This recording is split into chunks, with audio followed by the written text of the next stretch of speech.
We'd just been married in the December.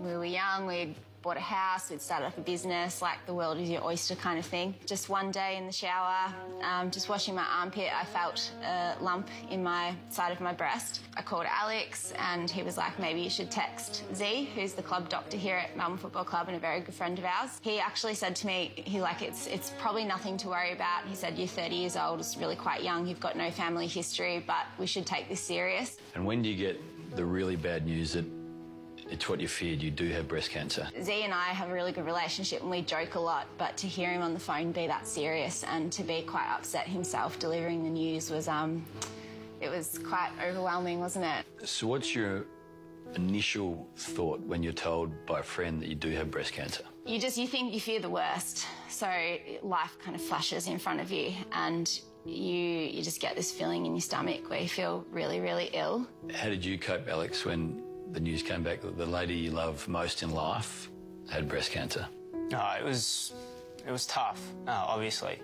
But I probably didn't really get emotional until, you know, I was on the phone talking to parents and stuff. You just sort of got to get the words out and then I can't imagine what it's like on the other end of the phone to the people that you're telling as well. And it's funny, the only time I actually got emotional was I was meant to be in here the next day and I called Sam Peach, who's the head physio here, and I said, I just want to tell you what's happening. And he's like, you know, my wife's an oncologist, we're here to help in whatever way that we can. And he said, just to let you know, we've had a friend that's gone through this 18 months ago.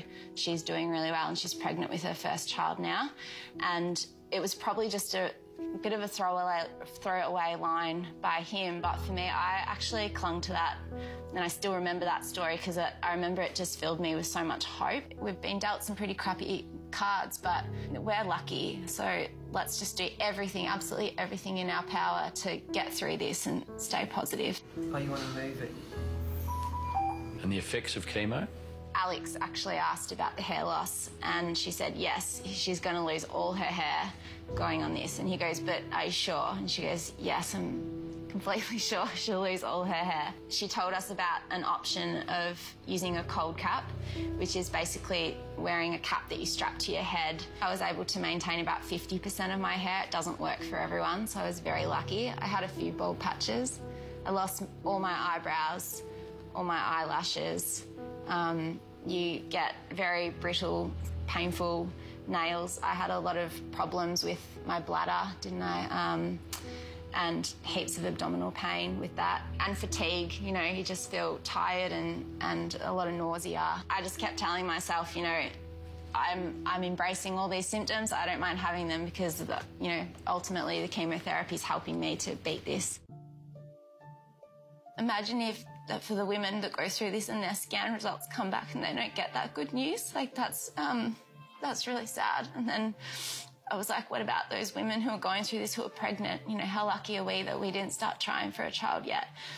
And then I'm thinking, how lucky are we that we don't have 3 little kids running around that we have to go home and look after through all this? How lucky are we that we don't have a family history and we haven't had the experience of our mum having this or our sister having this? What have you learned about each other? I knew she was a positive person before that, but it sort of went to new levels and a new level of appreciation for that. You know, he's the best teammate that I've ever had, and he showed that. He's so loyal. He's got this amazing ability to stay calm. And we knew before all this that we were blessed to have amazing family and friends, but when something like this goes wrong, you're quite overwhelmed with how lucky you realise you are. So for other women who are going through the same thing, our story is just one of so many, but ours is a positive one. I've come out with a, you know, positive ending, and I hope that if there's any other ladies out there who might have just been diagnosed, that they can see this and they can draw some type of hope.